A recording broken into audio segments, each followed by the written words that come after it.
Hey guys, how is it going? Happy Wednesday, happy March 1st, happy first day of Lent, happy Ash Wednesday. Trying to cover all of my bases here, and happy Peanut Butter Lovers Day. So, funny thing, Mark is the one who actually told me today was Peanut Butter Day. And I looked it up. He's right. Today's National Peanut Butter Lovers Day. I can't believe I did not know this because I love peanut butter. It's a staple in my diet. I eat pretty much peanut butter probably every single day in just my regular nutrition because it's tasty, it's filling, it's a really good healthy fat. So I just wanted to spend a couple minutes talking about peanut butter because it's today's peanut butter's day and we should celebrate it.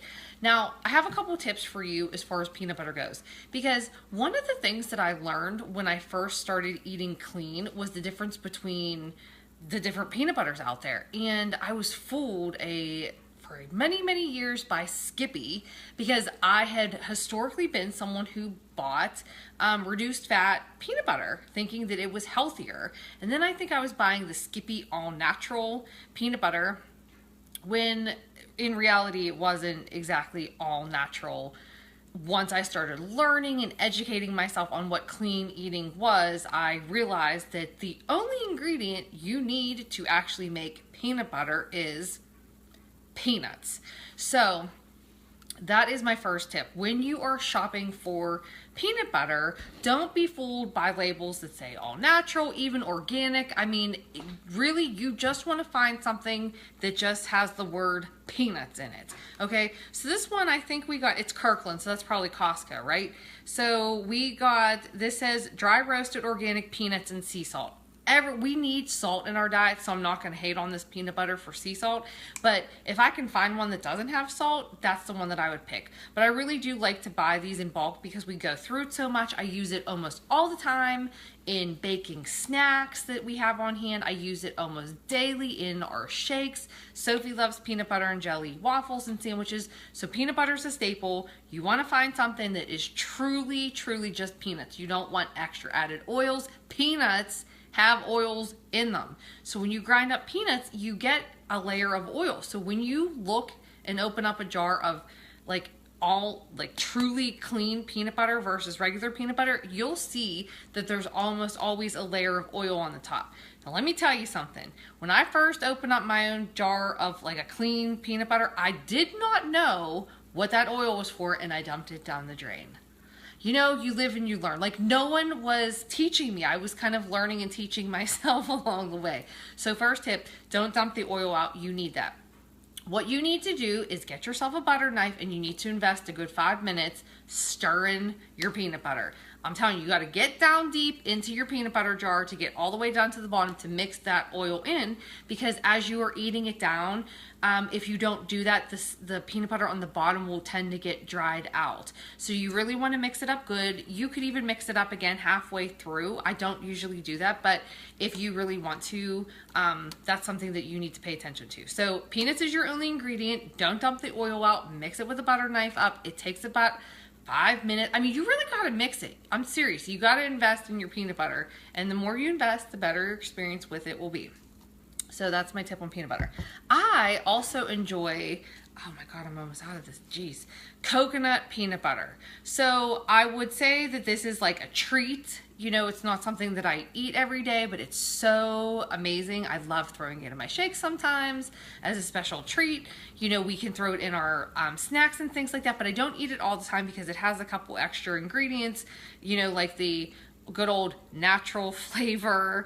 It's a little bit high, you know, it has agave, which is a natural sugar, but nonetheless. But if you want to give yourself a little treat, this is the one that I recommend. I love it. I eat it. We have it here. It's just not as clean as just a regular peanut butter. The last peanut butter that we always have on hand, always, is a powdered peanut butter. So there's PB2, there's PB Fit, there's other brands of it. This is just the one we happen to have. And this is wonderful because it's very versatile.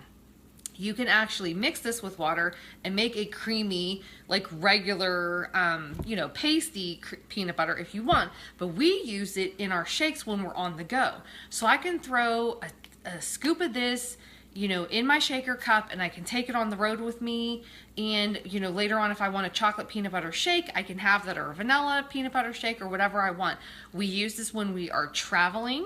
So they have this in packet form, or you can take the big one if you have room. But this is really super nice when you're traveling because you can still get your healthy fats in, and you don't have to worry about, you know, taking a jar of peanut butter. They also have packets of peanut butter because that can be kind of messy. So I recommend getting a few packets of this, or having this on hand that you can portion out into like a Ziploc baggie. I've traveled with this on airplanes. It's TSA approved, so you will be in good shape there. So those are my tips as far as peanut butter goes. It's just something that you don't need to hide from unless you're addicted to it. I do know people who literally cannot have peanut butter in the house. They eat it by the spoonful. I also have a little tip, like if it's after dinner time and you're getting that like late night craving where you just feel like you need something, a little tip that you can try is to just get a teaspoon measuring spoon, take a scoop of peanut butter and just walk out of the kitchen, put the peanut butter away, and see if that little teaspoon at night will help kind of get you over that little craving. That I think that fat is something that your body might be craving. You know, it gives you that little bit of like treat. And that might be enough to kind of help you get through the night without digging into something else that you will regret later on. And it's not a bad thing. I mean, we need healthy fats in our diets, so we don't have to shy away from things like peanut butter, or almond butter, or other, you know, nuts in general. I mean, they're good in proper portions. So that's like one of the things that I have to make you guys aware of. I never knew what proper portions were until I taught myself and I started following meal plans, you know, and I really paid attention and invested myself in learning what proper nutrition looked like. So once I kind of got everything in alignment, my body started performing better. I felt better. I had more energy to make these videos for you guys. And everything just sort of felt better. My cravings started to go away. I didn't feel all jacked up, you know, when I eat bad things. So I can still have a treat that has peanut butter in it, and I don't feel the same way that I do after eating a huge Panera chocolate chip cookie, which they're amazing, but I do kind of get sick when I eat one of them because it's just too much sugar. So, you know, making these at home has really saved me a lot of time and a lot of stomach aches in the process. So those are my tips, peanut butter lovers. Today's your day. I hope that you have a scoop of peanut butter. Enjoy. If you have a recipe of something with peanut butter that you want to share below. Oh, yes. You're welcome, Jody. I appreciate it. I always love helping you guys and giving you little tips and little nuggets throughout the day. Things that I learned, like don't dump the oil out of your peanut butter. So I'm going to check with you guys later. If anyone's curious, we're having butternut squash enchiladas tonight for dinner. It was already prepared, so all I had to do was fire it in the oven. There was really nothing to talk to you guys about, but I'll let you know the review because it's the first time we're having it here in the Smith household. Have a wonderful night. Have a wonderful rest of your Wednesday, and I will talk to you guys later. See ya.